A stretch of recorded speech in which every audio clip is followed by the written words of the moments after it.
교회에서 특히 청년들이 귀합니다. 대부분 교회에는 남자 청년들이 여자 청년들에 비해서 수가 적습니다. 우리 교회도 역시 청년들이 귀합니다. 남자 청년들 역시 귀하고 귀합니다. 남자 청년 2명이 현재 군복무 중에 있습니다. 그 둘은 곧 전역합니다. 다른 남자 청년 2명이 곧 군복무 예정입니다. 그 둘은 이제 곧 입대합니다. 우리 교회 규모에서 남자 청년 4명은 엄청난 비중입니다. 중대형 교회 50명, 100명이 한꺼번에 군입대한 것과 비슷한 규모입니다.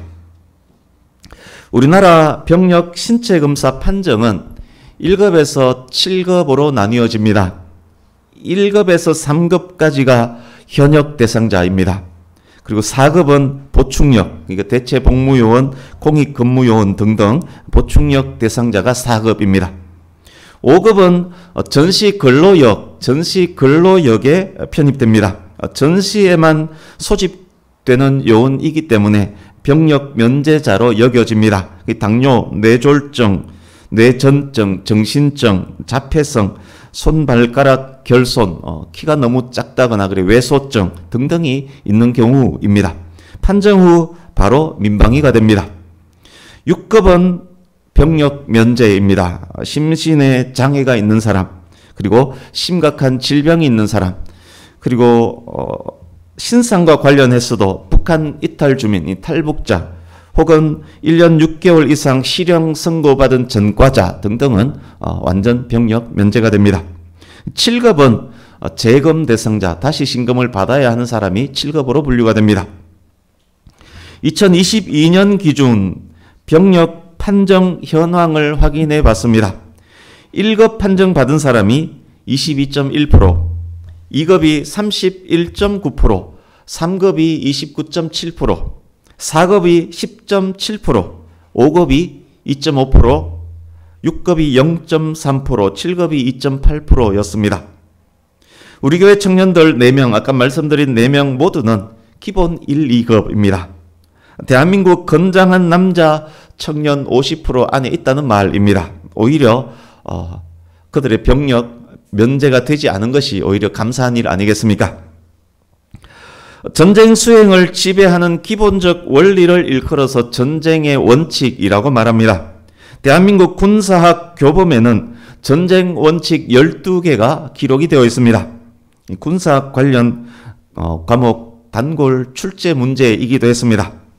12개를 제가 짧게 소개해 드리겠습니다. 첫 번째가 목표의 원칙, 그러니까 달성 가능한 목표를 잡아야 한다는 이야기입니다. 그 다음에 정보의 원칙, 이건 지피지기 백전불태와 관련됩니다. 세 번째, 공세의 원칙, 공세적 행동으로 주도권을 잡아라는 이야기입니다. 그리고 기동의 원칙, 기동은 전투력의 핵심입니다. 집중의 원칙, 결정적 시간과 장소에 잘 집중해야 된다는 말입니다.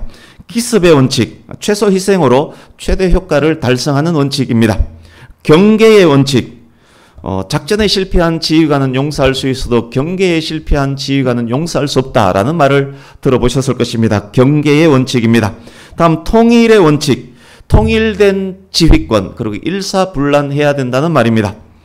그 다음이 절약의 원칙, 집중을 하기 위해서는 평소에는 잘 절약해야 할 것입니다.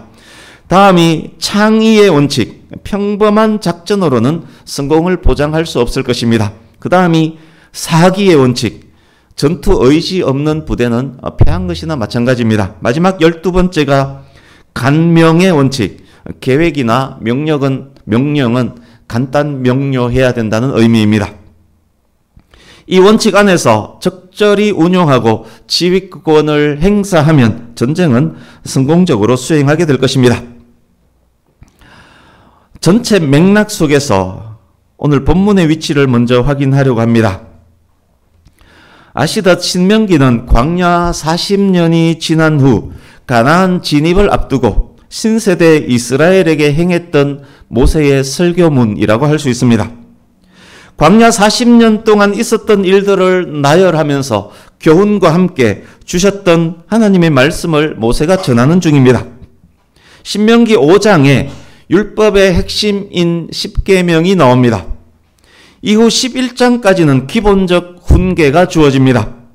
12장부터 25장 16절까지에는 율법 각 계명들에 대한 구체적 설명들이 기록되어 있습니다. 12장부터 25장 16절까지 율법 각 계명에 대한 구체적 설명이 기록되어 있습니다. 19장 1절부터 22장 8절까지가 그중 제7계명 살인하지 말라에 대한 구체적 명령입니다. 그러니까 오늘 본문 20장이 포함된 부분은 살인하지 말라에 대한 구체적 명령 중 한 부분입니다. 본문은 이스라엘이 치를 전쟁의 기본 지침, 기본 원칙에 대한 말씀입니다. 이스라엘 중 병력 면제를 받게 되는 경우에 대한 말씀입니다. 그런데 놀랍지 않습니까? 전쟁과 관련된 말씀이 전해지는데 이것이 살인하지 말라는 계명의 한 부분입니다. 그렇습니다. 전쟁마저도 살인하지 말라는 기본적 명령 안에서 행해져야 하는 것입니다. 전쟁마저 생명 존중과 무관해서는 안 된다는 말입니다. 전쟁을 행하는 이유 역시 생명 존중과 관계된다는 의미일 것입니다. 왜냐? 나를 지키기 위해서, 나의 생명을 지키기 위해서 행하는 전쟁이기 때문에 전쟁마저도 생명 존중과 연결이 되어 있습니다. 나눴던 모든 말씀 기억하시고 이제 본문으로 들어가겠습니다. 말씀드렸듯이 20장은 이스라엘이 치르게 될 전쟁의 원칙, 지침에 대한 말씀입니다. 그 중에서 1절에서 9절, 오늘 본문은 모든 전쟁에 적용되는 원칙입니다. 오늘 본문은 모든 전쟁에 적용되는 전쟁 원칙입니다. 1절 앞부분 보십시오. 네가 나가서 적군과 싸우려 할 때에 네가 가나안 전쟁을 앞둔 선민 이스라엘이 바로 너입니다. 선민 이스라엘을 향한 말씀입니다. 성도의 삶은 세상이라는 가나안과 치르는 거룩한 전쟁이 바로 성도의 삶입니다. 그러기에 여기에 너는 또한 저와 여러분입니다. 그러기에 우리가 여기에 기록된 원칙을 잘 적용할 때 우리 삶의 전쟁에서 기본적 승리가 있게 될 것입니다. 말과 병거와 백성이 너보다 많음을 볼지라도 현재 이스라엘 군대의 상태가 객관적으로 어떠합니까? 적들에 비해서 말과 병거와 백성, 여기 백성은 군인을 일컫습니다. 백성이 현저히 적습니다. 무기, 첨단 무기도 없고 병력 수도 현저히 적다는 이야기입니다. 뿐만 아닙니다. 아직 상비군, 정규 상비군이 없는 상태입니다. 이제부터 민병대를 조직하고 지휘관을 세워야 하는 그런 형편입니다. 객관적 전투력에서 엄청난 열세입니다. 이런 상황에서 이스라엘 군대에게 있을 수 있는 가장 큰 문제점이 무엇이겠습니까? 전쟁에 대한 공포, 두려움입니다. 본문의 핵심 주제 역시 두려움입니다. 본문 전체에 흐르고 있는, 근간에 흐르고 있는 주제는 두려움입니다. 이스라엘은 이 두려움을 극복해야 합니다. 이 두려움을 극복하게 하기 위해서 세 종류의 정인이 본문에서 등장합니다. 1절에서 모세가 등장했습니다. 2절에서 4절 여기에 제사장들이 등장했습니다. 5절에서 9절 여기에는 책임자들이 등장했습니다. 여기 책임자들의 신분은 밝혀지지 않았습니다만 아마 레위 제사장들 혹은 재판장인 듯합니다. 군대의 장교들은 아닙니다. 왜냐? 9절에 보시면 이러기를 마친 후에 그리고 지휘관이 세워지기 때문에 군대 장교들은 아닙니다.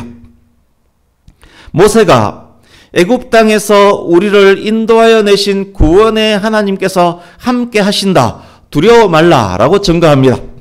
제사장들은 율법에 근거한 설교자가 되어서 겁내지 말라, 두려워하지 말라, 떨지 말라, 놀라지 말라, 여호와께서 함께 하신다라고 설교를 합니다.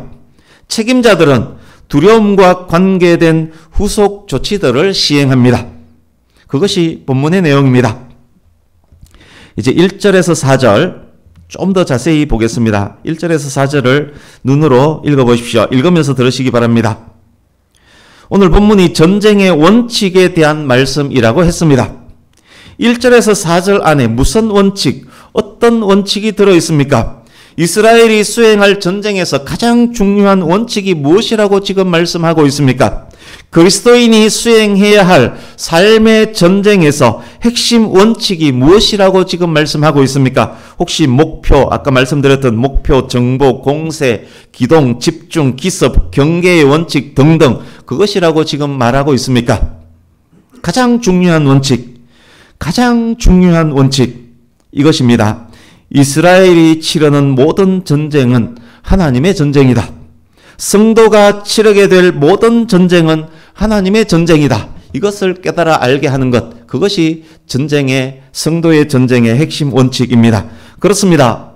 전쟁은 하나님께 속한 것입니다.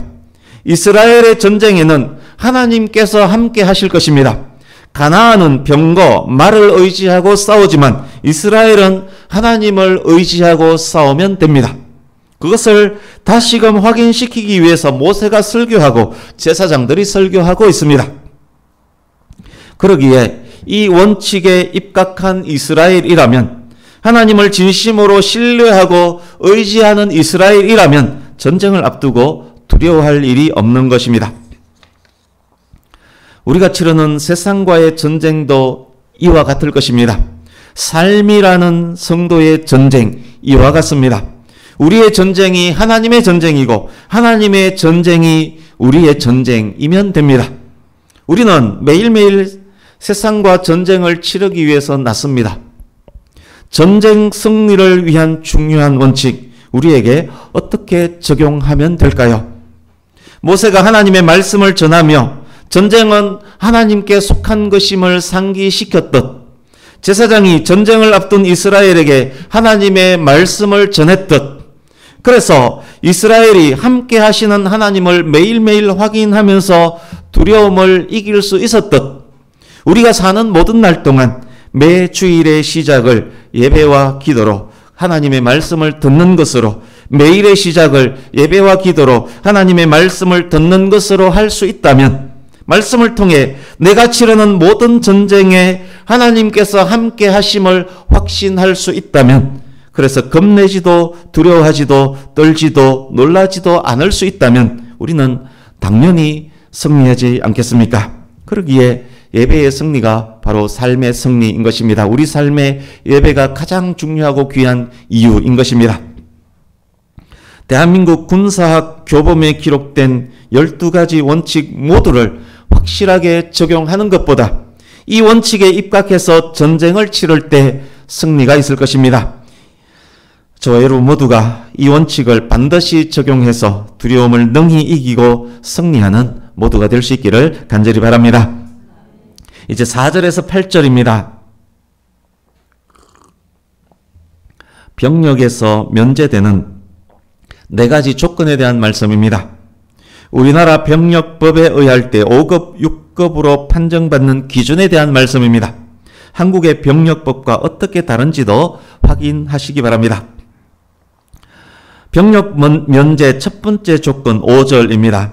새 집을 건축하고 낙성식을 행하지 못한 자입니다. 어렵게 장만한 돈으로 아파트를 분양받고 등기를 했는데 아직 등기에 잉크도 마르지 않는 자는, 그런 자는 병력 면제라고 합니다. 두 번째 조건 6절입니다. 포도원을 만들고 아직 과실을 먹지 못한 자입니다. 새집 장만하기 어려운 것 못지않게 과실수를 심고 열매를 기다리는 과정은 힘들고 어렵습니다. 율법에 의하면 과실수를 심으면, 가나안에 들어가서 과실수를 심으면 열매가 맺히더라도 3년 동안 열매를 수확할 수 없습니다. 아직 할례받지 못한 나무로 여깁니다. 4년째 맺힌 열매는 여호와께 드립니다. 5년이 되었어야 비로소 농사했던 자가 열매를 먹을 수 있습니다. 과실수를 심고 아직 열매를 먹지 못한 사람이 있다면, 열매를 먹지 못한 상태에서 징집되어서 전쟁에 나간다면, 몇 년간 정성으로 농사를 지은 부부가 드디어 맺히는 열매를 보고도 한 번도 추라도 못 해보고 전쟁터에 가야 한다면, 그래서 타인이 그 열매를 따먹는다면 그 마음이 얼마나 안타깝겠습니까? 그 일로 인해서 얼마나 두려워하겠습니까? 세 번째 조건 7절입니다. 약혼식을 하고 아직 결혼식을 올리지 못한 남자는 병력 면제입니다. 전쟁 중 전사하면 자기의 약혼녀는 다른 사람과 결혼하게 될 것 아닙니까? 그의 마음이 얼마나 두렵고 안타깝겠습니까? 그런데 여러분, 말씀드린 이 세 개의 조건 이해가 됩니까? 새 집을 지을 수 있고 과실수를 심을 수 있고 결혼 정년기의 남자들 아닙니까? 객관적으로 위 세 조건에 해당하는 사람들은 지극히 정상이며 또한 힘있고 건강한 최고의 전투 요원들 아닙니까? 신체 검사장에서 1, 2, 3급 판정받은 현역 요원들 아닙니까? 그런데 이들이 병력 면제자라고 합니다. 이게 무슨 의미일까요? 몇 가지 의미가 있습니다. 첫째, 가장 우수한 군대는 하나님께 온전히 헌신된 군사들의 집합체여야 한다는 의미입니다. 잉크도 마르지 않는 집에, 열매도 따먹지 못한 과수원에, 결혼식도 올리지 못한 약혼녀에 마음이 뺏긴 사람은 하나님의 군대가 될 수 없다는 의미입니다. 자기 생활에 얽매인 자는 그리스도의 좋은 병사가 될 수 없다는 의미입니다. 지난주 말씀 기억하십니까? 하나님을 사랑하지만 정작 결정적인 때에 다른 곳에 마음을 뺏긴다면, 내 마음을 이끌고 있는 것이 다른 것이라면 그는 예수님의 제자가 될 수 없음을 확인했습니다. 그것과 연결하면 되겠습니다. 둘째, 하나님께서 하나님의 백성에게 주신 땅과 집, 하나님께서 주신 땅에서 맺히는 열매, 하나님 백성들 미래의 번영, 그곳에 하나님의 관심이 크시다는 의미이기도 합니다. 하나님께서는 성도가 하나님의 뜻 안에서 자기 손으로 열심히 한 것에 대해서 누릴 권리를 인정하신다는 의미입니다. 전도서 2장에 이런 말씀이 있습니다. 사람이 먹고 마시며 수고하는 것보다 그의 마음을 더 기쁘게 하는 것이 없나니 내가 이것도 본즉 하나님의 손에서 나오는 것이로다. 하나님께서 그의 노력과 그의 결실과 그의 결혼을 인정하시고 지지하신다는 의미, 이 안에 포함이 되어 있습니다.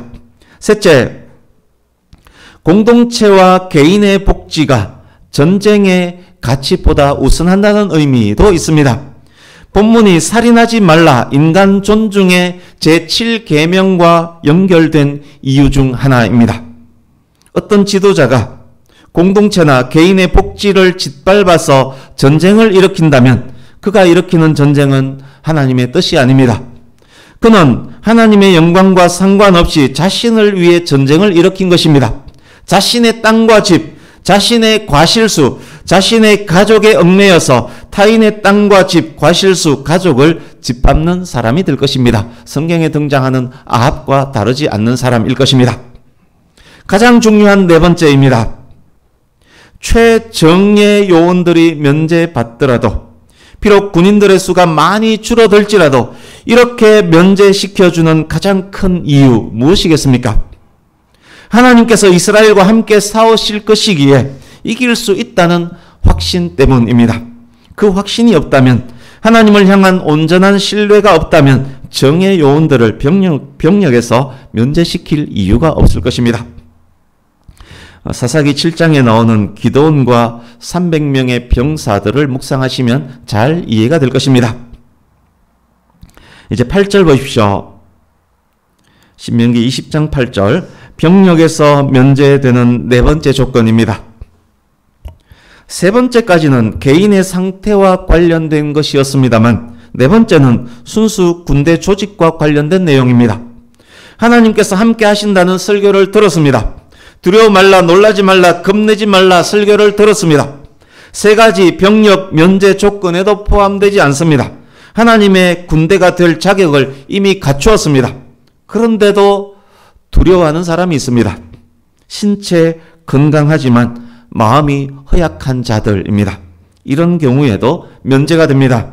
이런 경우에는 왜 면제시켜 주는 것일까요? 이런 병사가 군대의 지휘관에게 가장 골머리를 앓게 하는 병사입니다. 관심사병입니다. 몸은 멀쩡한데 마음이 여립니다. 인간관계, 내무생활이 어렵습니다. 강도 있는 훈련 앞에서 도피하려고 합니다. 맡겨준 일을 제대로 수행하지 못합니다. 쉽게 포기합니다. 자해나 극단적 선택 감행합니다. 그렇다고 두들겨 팰 수도 없습니다. 그 병사를 관리하지 않을 수도 없습니다. 보직을 주지 않을 수도 없고 무기들을 맡기지 않을 수도 없습니다. 모든 면이 불안합니다. 부대 전체를 위해서 차라리 없는 게 더 나은 병사입니다. 부대 내 안전사고, 폭행사고 등등을 조사해보면 사고 원인 중에는 꼭 이런 병사가 포함이 되어 있습니다. 오늘날 부대에서도 차라리 이런 사람은 면제시키는 것이 낫겠다라고 생각되는 사람입니다. 실제 군대 가서 보십시오. 이런 사람은 정말 군대 오지 않으면 좋겠다. 미리 걸러줬으면 좋겠다. 이런 병사가 꼭 있습니다. 그렇지만 우리나라 법에서는 그를 병력에서 면제시킬 어떤 방법도 없습니다. 그러나 이스라엘이 거룩한 전쟁을 수행할 때 이런 병사는 아예 병력에서 면제시켜버립니다. 이런 병사로 말미암아 부대 전체 사기에 나쁜 영향을 줄 수 있기 때문입니다. 이제 9절입니다. 이런 배제의 과정들을 거친 후에 군대 지휘관을 임명하고 부대를 조직합니다. 이렇게 만들어진 군대가 가나안을 점령할 전투 부대입니다. 나눈 말씀을 세 가지로 정리 적용하면서 이제 마무리해 가려고 합니다. 첫 번째, 그것이 거룩한 전쟁이라고 할지라도 하나님께서는 새 집을 위해, 열매 수확을 위해, 결혼을 위해서 병력을 면제해 주셨습니다. 전쟁으로 얻는 가치보다 공동체, 개인 복지의 가치를 더 인정해 주시는 것입니다. 오늘 본문 표시해 두시고 누가복음 14장으로 가보겠습니다. 신약성경 120페이지.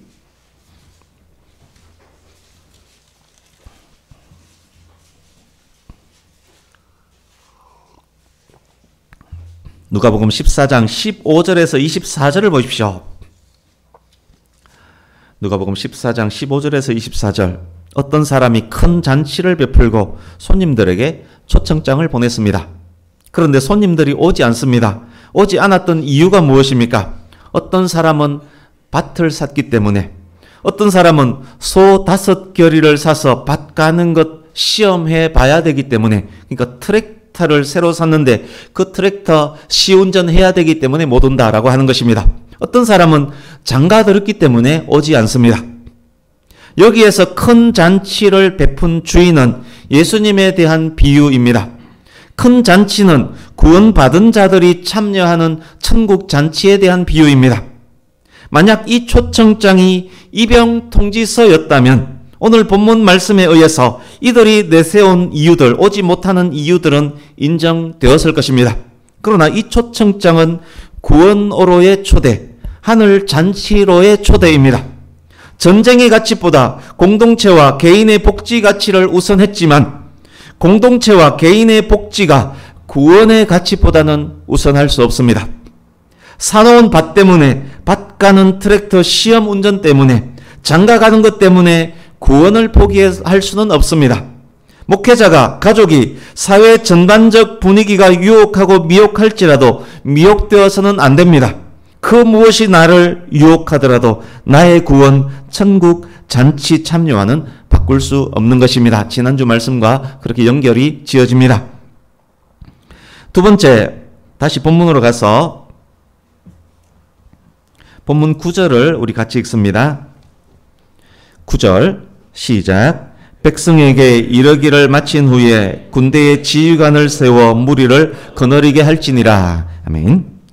새 집의 메인 사람, 가꾸어 놓은 포도원의 메인 사람, 결혼할 여인에게 메인 사람, 하나님께서 함께 하신다는 말씀을 들었음에도 두려워하는 사람들이 군대에서 배제되었습니다.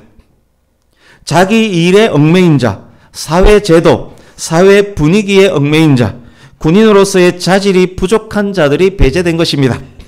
그들은 하나님의 전쟁 수행에 동참할 수 없습니다. 그들은 이제 다 집으로 돌아갔습니다.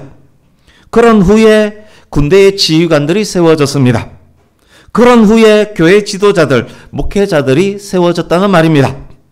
그런 후에 평신도 지도자들도 세워졌습니다. 무슨 말씀입니까?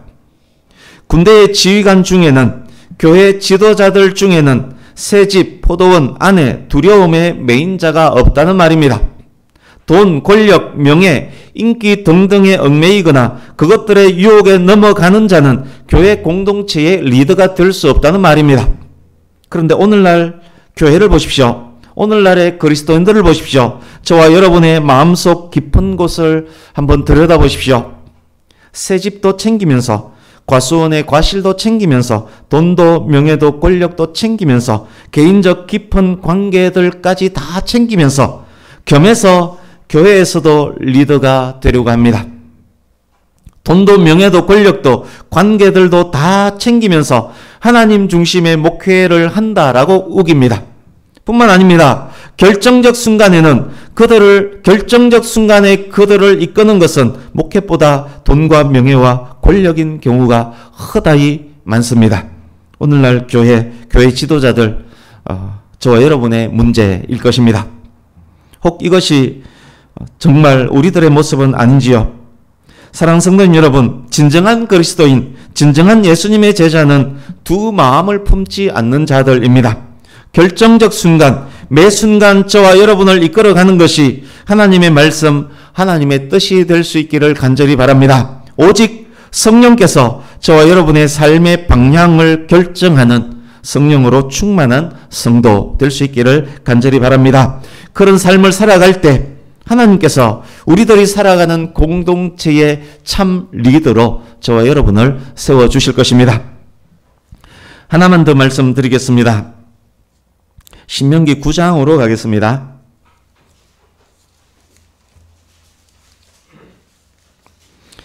(9장) 4절에서 6절을 읽어보겠습니다. 신명기 9장 4절에서 6절 같이 읽습니다.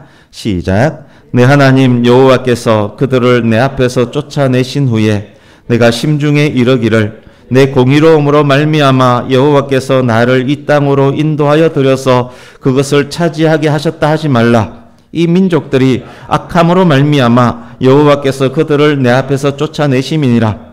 네가 가서 그 땅을 차지함은 내 공의로 말미암음도 아니요 내 마음이 정직함으로 말미암음도 아니요 이 민족들이 악함으로 말미암아 내 하나님 여호와께서 그들을 내 앞에서 쫓아내심이라. 여호와께서 이같이 하심은 내 조상 아브라함과 이삭과 야곱에게 하신 맹세를 이루려 하심이니라. 그러므로 내가 알 것은 내 하나님 여호와께서 내게 이 아름다운 땅을 기업으로 주신 것이 내 공의로 말미암음이 아니니라. 너는 목이 곧은 백성이니라. 아멘. 모세가 40년 전 하나님께서 주셨던 그 말씀을 지금 신명기 설교에서 전하고 있는 중입니다. 40년 전에 주셨던 말씀을 반복해서 하고 있다는 말입니다. 이제 본문으로 다시 와서 1절 같이 읽습니다. 1절 시작. 내가 나가서 적군과 싸우려 할 때에 말과 병거와 백성이 너보다 많음을 볼지라도 그들을 두려워하지 말라. 애굽 땅에서 너를 인도하여 내신 내 하나님 여호와께서 너와 함께 하시느니라. 아멘.